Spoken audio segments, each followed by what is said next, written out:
نحمده ونصلي على رسوله الكريم اما بعد فاعوذ بالله من الشيطان الرجيم بسم الله الرحمن الرحيم قد افلح المؤمنون الذين هم في صلاتهم خاشعون صدق الله العظيم۔ نماز اسلام کا انتہائی اہم رکن ہے۔ قرآن پاک کے اندر متعدد مقامات پر نماز کے قائم کرنے کے متعلق بے شمار قرآن کی آیات شاہد اور دلیل ہیں۔ اسی طرح احادیث مبارکہ میں بھی آپ صلی اللہ علیہ وسلم نے نماز کے بہت سارے فضائل بیان کیے اور نماز چھوڑنے کی بہت ساری وعیدیں احادیث کی کتابوں میں ملتی ہیں۔ قرآن پاک کے اندر اللہ رب العالمین نے فرمایا قد افلح المؤمنون الذین هم فی صلاتهم خاشعون، کہ کامیاب ہو گئے وہ ایمان والے الذین هم فی صلاتهم خاشعون، جو نماز کے اندر خشوع و خضوع رکھتے ہیں، جو خشوع و خضوع کے ساتھ نماز پڑھتے ہیں۔ اس کے بعد ایمان والوں کی بہت ساری صفات بیان کرنے کے بعد فرمایا وَهُمْ عَلَىٰ صَلَاتِهِمْ يُحَافِظُونَ، کہ وہ ایمان والے جو نمازوں کی حفاظت کرتے ہیں، یعنی گناہوں سے بچتے ہیں، اور جو نماز فرض انہوں نے ادا کی اس نماز کے ادا کرنے کے بعد ایسے گناہوں سے بچتے ہیں جس سے نماز کا جو انتہائی اہم اور بہترین عمل ہے اس کو ضائع ہونے سے بچا دیتے ہیں۔ ان کے متعلق فرمایا اولئک هم الوارثون، یہی لوگ وارث ہیں، الذین یرثون الفردوس، کہ جنت الفردوس کے یہ لوگ وارث ہوں گے اور انہیں جنت الفردوس کے اندر مقام عطا کیا جائے گا اور اس جنت الفردوس میں وہ ہمیشہ ہمیشہ رہیں گے۔ پھر فرمایا ان المنافقین یخادعون اللہ وهو خادعهم، کہ بے شک یہ جو منافق لوگ ہیں یہ اپنے وہم اور گمان میں یا اپنے زعم کے مطابق یہ اللہ رب العالمین کو دھوکہ دیتے ہیں۔ وَهُوَ خَادِعُهُمْ، تو اللہ تعالیٰ اسی موت انہیں مار دے گا اس کے مکر و فریب کے سبب۔ ان کی ایک بری خصلت بیان کی وَإِذَا قَامُوا إِلَى الصَّلَاةِ قَامُوا كُسَالَىٰ، کہ جب یہ لوگ نماز کے لیے کھڑے ہوتے ہیں تو سستی اور کاہلی کا مظاہرہ کرتے ہیں۔ پھر قرآن پاک کے اندر ایک اور مقام پر فرمایا فَخَلَفَ مِن بَعْدِهِمْ خَلْفٌ أَضَاعُوا الصَّلَاةَ، کہ ان کے بعد ایسے نالائق اور ان کے برے لوگ جان نشین بنے جنہوں نے نمازوں کو ضائع کر دیا۔ وَاتَّبَعُوا الشَّهَوَاتِ، اور اپنی شہوات اور خواہشات کی اتباع اور پیروی کرتے رہے۔ فَسَوْفَ يَلْقَوْنَ غَيًّا، ان قریب یہ جہنم کی جو وادی غی ہے اس میں جا ملیں گے۔ تو پھر نماز کے متعلق قرآن پاک کے اندر اللہ رب العالمین نے بے شمار مقامات پر بڑی تاکید سے فرمایا کہ نماز قائم کرو۔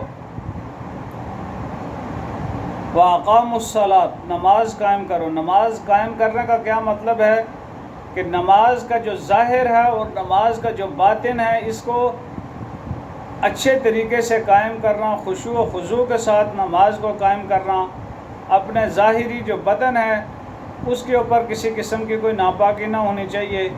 جو نماز کی شرائط ہیں یا نماز کے واجبات اور مستحبات ہیں ان کی رعایت رکھتے ہوئے، ان کا خیال رکھتے ہوئے نماز کو قائم کرنا، یہ دراصل اقامت الصلاۃ ہے۔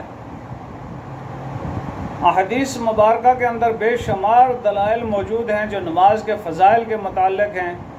حضرت عثمان ابن عفان رضی اللہ تعالیٰ عنہ سے روایت ہے، فرماتے ہیں کہ جس شخص نے خشوع و خضوع کے ساتھ اچھے طریقے سے وضو کیا، اچھے طریقے سے وضو کرنے کے بعد اس نے 2 رکعت نماز پڑھی تو قیامت کے دن وہ اس حال میں آئے گا کہ اس کے سارے گناہ معاف ہو چکے ہوں گے۔ پھر حضرت عقبہ ابن عامر رضی اللہ تعالیٰ عنہ فرماتے ہیں کہ جناب نبی کریم صلی اللہ علیہ وسلم نے فرمایا کہ جس شخص نے اچھے طریقے سے وضو کیا، 2 رکعت نماز پڑھی، دل اور چہرے سے خالص اللہ رب العالمین کی طرف متوجہ ہوا، تو ایسے شخص کے اوپر جنت واجب ہو جاتی ہے۔ عبداللہ بن عمر رضی اللہ تعالیٰ عنہ فرماتے ہیں کہ جناب نبی کریم صلی اللہ علیہ وسلم نے فرمایا کہ جس شخص نے نماز کے اوپر مداومت کی تو وہی نماز قیامت کے دن اس کے لیے نور ہوگی، برہان ہوگی اور نجات کا ذریعہ اور سبب ہوگی۔ اور جس شخص نے نماز کی حفاظت نہ کی تو قیامت کے دن نہ اس کے لیے نور ہوگا، نہ کوئی برہان ہوگا اور نہ ہی اس کی نجات کا کوئی ذریعہ اور سبب ہوگا۔ پھر اس کا حشر فرعون، حامان، قارون اور ابی ابن خلف کے ساتھ ہوگا۔ الیاذ باللہ، اللہ تعالی ہماری حفاظت فرمائے۔ ابو سعید خدری رضی اللہ تعالیٰ عنہ فرماتے ہیں کہ جناب نبی کریم صلی اللہ علیہ وسلم نے فرمایا کہ جس شخص نے جان بوجھ کر نماز چھوڑی تو جہنم کے جو دروازے ہیں اس کے اوپر اس کا نام لکھ دیا جائے گا اور وہ انہی دروازوں میں سے داخل ہوگا۔ پھر آپ صلی اللہ علیہ وسلم نے فرمایا کہ الصلاۃ عماد الدین، کہ نماز دین کا ستون ہے۔ من اقامہا فقد اقام الدین، جس شخص نے نماز کو قائم کیا گویا کہ اس شخص نے پورے کے پورے دین کو قائم کیا۔ ومن ترکہا فقد ترک الدین او ومن ہدمہا فقد ہدم الدین، کہ جس شخص نے نماز کو چھوڑا گویا کہ اس نے دین اسلام کو چھوڑ دیا، یا جس شخص نے نماز کو قائم نہ کیا گویا کہ اس شخص نے پورے کے پورے دین کے اوپر موازمت اور مداومت نہ کی۔ پھر حدیث میں آتا ہے کہ جب انسان مر جاتا ہے تو قبر میں سب سے پہلے جس چیز کا حساب و کتاب ہوگا وہ نماز کا ہوگا، اور اگر نماز انسان کی پوری نکل آئی تو وہ شخص کامیاب ہو جائے گا، اس کے بقیہ اعمال بھی پورے ہو جائیں گے۔ اور اگر نمازوں کے اندر، فرائض کے اندر کوئی کمی کوتاہی رہ گئی ہو، نوافل کے ذریعے سے اس کمی کوتاہی کو پورا کیا جائے گا۔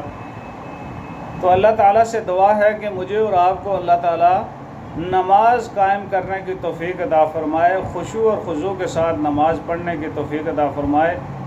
اس لیے فرمایا کہ جب بچہ اور بچی کی عمر 7 سال کی ہو جائے تو انہیں نماز کی ترغیب دی جائے، اور 10 سال کے بعد ان کے اوپر سختی کی جائے کہ وہ نماز پڑھے۔ تو میرے دوستو، نماز دین کی بنیاد ہے، نماز دین کا ستون ہے، اور آپ صلی اللہ علیہ وسلم نے فرمایا کہ نماز میری آنکھوں کی ٹھنڈک ہے۔ نماز مومن کی معراج ہے۔ آپ صلی اللہ علیہ وسلم جب معراج پہ گئے تو اللہ تعالیٰ نے آپ کو نماز کا تحفہ عطا فرمایا۔ پھر آپ صلی اللہ علیہ وسلم نے فرمایا کہ میری امت کا جو بھی شخص نماز قائم کرے گا تو گویا کہ یہ نماز اس کے لیے معراج کی حیثیت رکھتی ہے۔ اللہ سے دعا ہے کہ اللہ عمل کی توفیق عطا فرمائے۔ وآخر دعوانا ان الحمد للہ رب العالمین۔